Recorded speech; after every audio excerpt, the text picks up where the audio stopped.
Hello, welcome to Petra Media. I'm your host, Terrence. I was in one of the MPC groups and someone pointed out that there was a new plugin inside of the MPC standalones that was available for trial.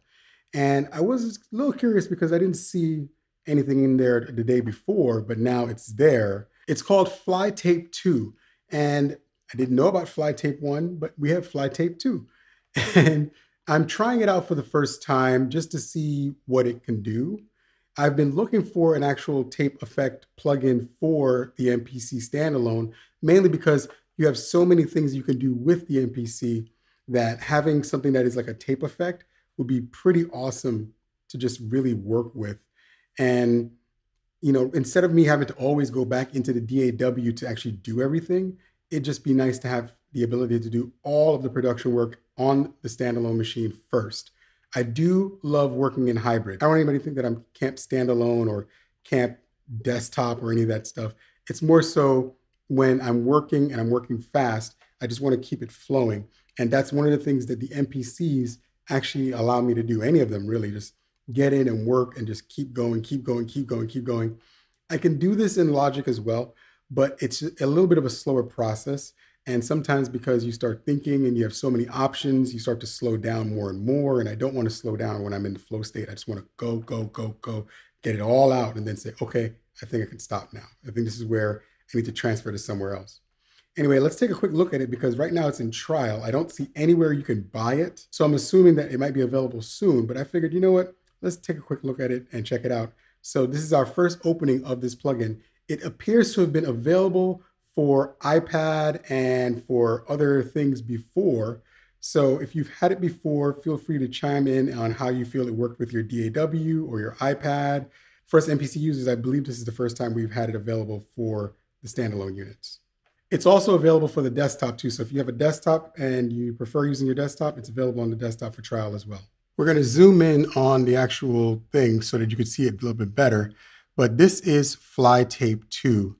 And it comes with a myriad of settings. We're going to open them up real quick. So you have a 12-bit sampler setting for a tape, bad motor tape, basic saturation, data corruption, drunken flanging, and retro gaming and tape noise. So those are your tape settings. And I'm going to flash the settings on the screen so you could see it from the actual designer, which is MSX Audio or MSX Sound Design. The settings for each of them, what you get in these individually colored tapes is a myriad of options. So the first one is half speed, followed by saturation, mute, reverb, warble, lo-fi, break, and stutter. And I'm going to show all of these on the screen for a little bit just so you can kind of read it. If you really want to go more in detail, feel free to pause the screen so you can really see everything clearly at one time and then come on back in.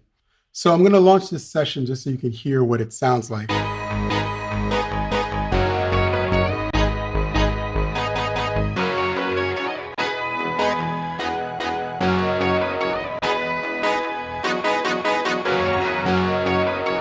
So that's the sample that I'm working with in here, and we're going to launch the Fly Tape 2. So this is Fly Tape 2, and Fly Tape 2 is an interesting emulation take on tapes.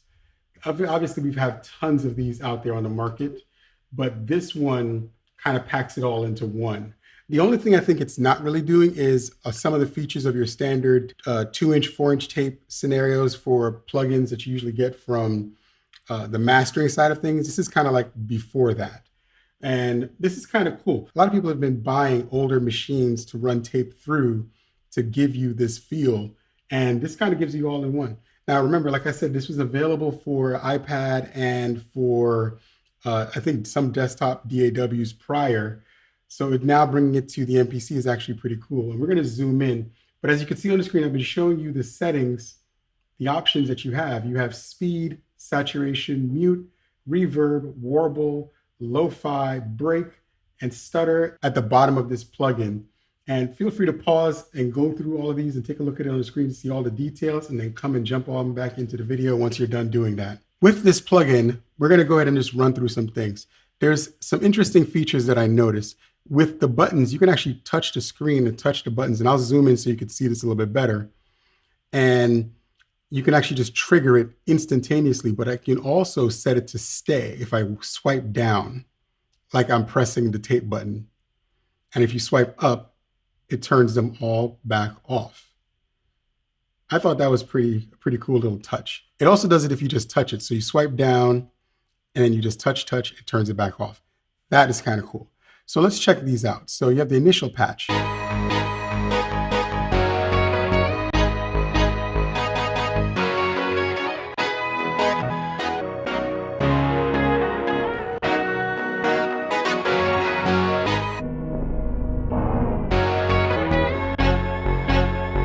Oh, buddy. I think some people are going to have a lot of fun with this. In QLinks 1, the first grouping, you have the bypass that you can toggle with, the mix if you want it to be at 100% or dial it back however you want to mix it. You can add noise and lower the noise, and I can toggle through all of the individual tapes and the styles. And then if I go to QLink 2, I can actually change the setting of the actual tape of how it's behaving. And then you also have a hold button, which you could just turn on and turn off. But we're going to just run through a couple of patches and just see what it sounds like. So first, let's start it with the sample.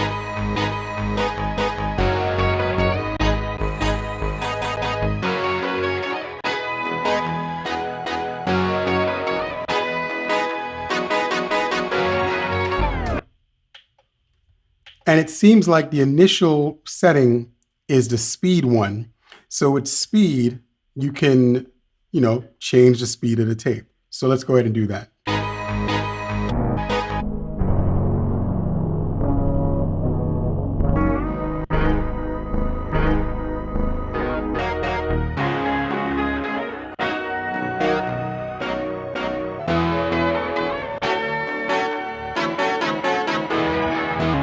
That actually sounds amazing. I'm going to go ahead and leave that one just for now, just so we can hear it. Now we're going to play with some of the other settings like the noise and mix and see what it sounds like.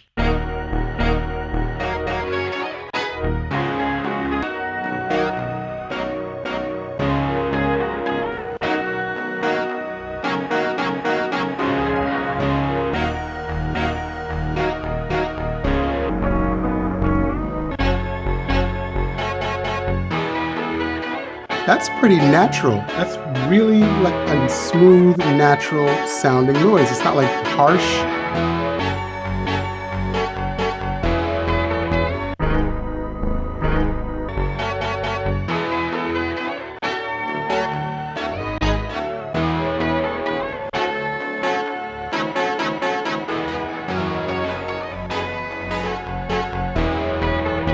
A lot of times with these types of effects, you kind of want to leave it on 100% unless there's a reason to blend it. I know with half speed, sometimes it's nice to blend it. So we could check that out on other ones. But for the most part, this makes the most sense. So on to the next setting, we're going to go ahead and check out the next patch, which is the 12-bit sampler for lo-fi.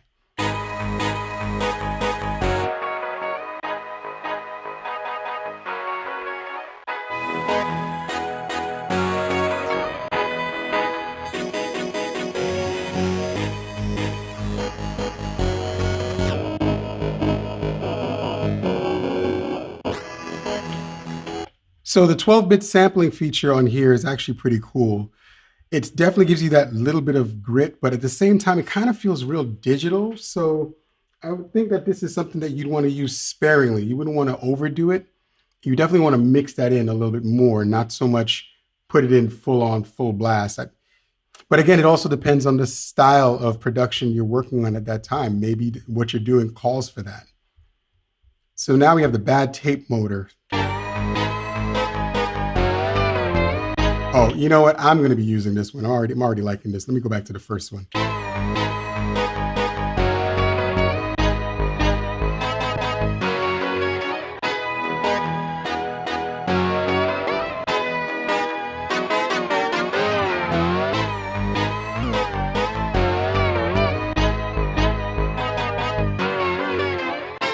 See, I like that. Remember a couple of videos back, I talked about how a microphone is really good twice, when it's working and when it's broken. And when it's broken, it's only a bad mic when you can't find a use for that broken mic. That's what this is. When you have tape machines the motor tends to lose its strength because the windings are worn down or they get burnt out or whatever. And it starts to cause a warble effect to happen where the motor is going faster and then slowing down and speeding up and then slowing down and speeding up and slowing down. That's what this is emulating. And that is a pretty cool feature. And honestly, you can mix that in. If we go over here and mix.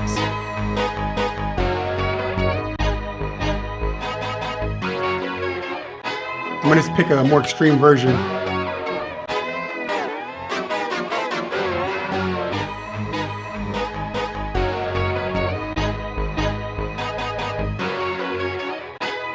You can see how that's effective if you add it in a certain way to make the mix work. So next we have basic saturation.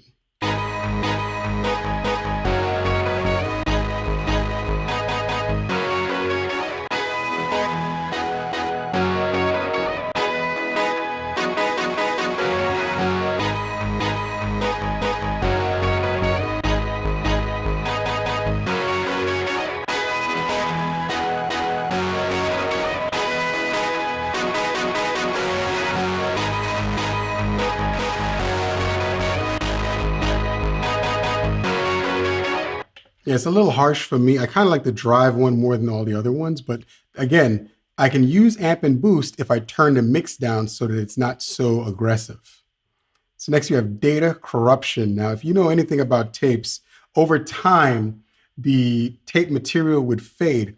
The interesting thing about tape is it would only be at its best the first couple times you played it, because after years and years of playing, that physical touch would start to wear away at the plastic and the magnetic material would start to degrade and break down. So over time, the data would start getting lost and pieces would fall out. And it manifested itself differently with analog tape versus CDs and digital. Whereas CDs, it would be a skip and it would just sound really jarring. With tape, it would just disappear and reappear at times. So let's check out what they came up with this.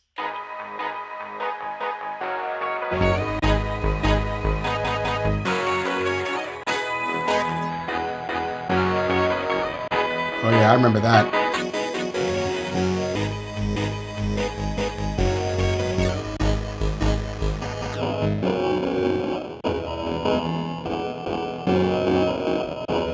So for me, I would say, let me go through one more time. Yeah, 1, 2, 3-ish, 4 definitely,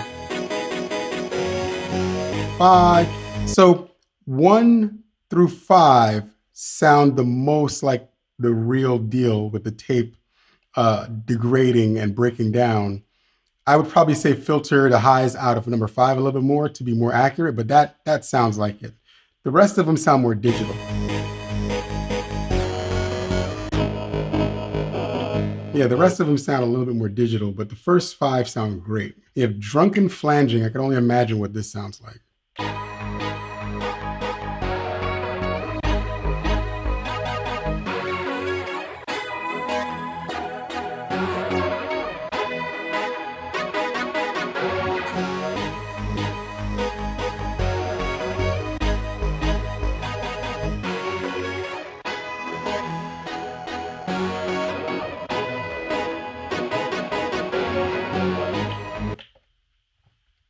All right, that was not so bad. I mean, it's not my favorite. I'm not a huge flanging fan, but I could see how that could be useful. Okay, retro gaming. What does this sound like?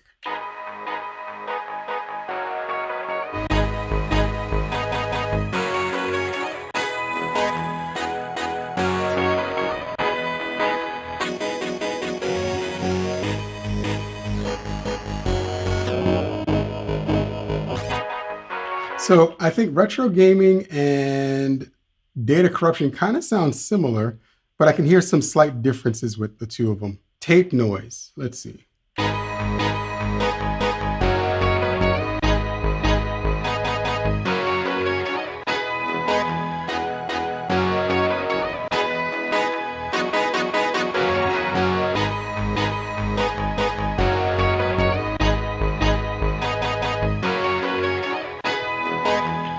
Yes, super subtle. And I think that's it for their settings. Let's see. Yep. Oh, that's it. So now we're going to go back to the initial patch. And one of the things that I thought was cool was because you can actually press all of these down, we're going to see what it sounds like if we do that.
So that's all of the settings I could find on here, and I like this. So that was Fly Tape 2. I kind of like it. I would love to hear what you guys think of this plugin. I think it's a great tool. I think if we use it in conjunction with some of the other things we're already doing in the MPC, you can get some really great results from it. And I got to say that I'm not sponsored for this video. This video is not sponsored by Akai. I literally saw a comment in a forum about it, and I was like, let me go check it out myself. And I tried it out, and I actually liked it. I'm not a person who endorses things too often. We already know Low Fly Dirt came out from the same manufacturer of plugins for the MPC, and I didn't endorse that because it wasn't something I needed. It wasn't that it was a bad plugin. I just have so many plugins that do that already that I didn't see the point in picking up another one that does exactly the same thing. And this is kind of a similar case where I have plugins that do this, but they don't do it like this. And that's the difference. When you have a plugin that does what you're looking for, but you already have 15 other plugins, you have to ask yourself the question, is this the one for me? Or is this something that I'm just lusting after or whatever? Let me check and make sure that it's actually going to work for what my needs are. And the other plugin didn't really work for my needs because, again, like I said, I literally had a bunch of things that do exactly that. And I didn't really want that in my OnePlus. But this I can actually use with the OnePlus to sculpt the sound a certain way and then send it on. To me, it feels like an addition to the workflow versus something that takes away from what I'm already doing at the time. Anyway, let me know what your thoughts are. I'm looking forward to your comments. Like, share, and subscribe. Join me next time.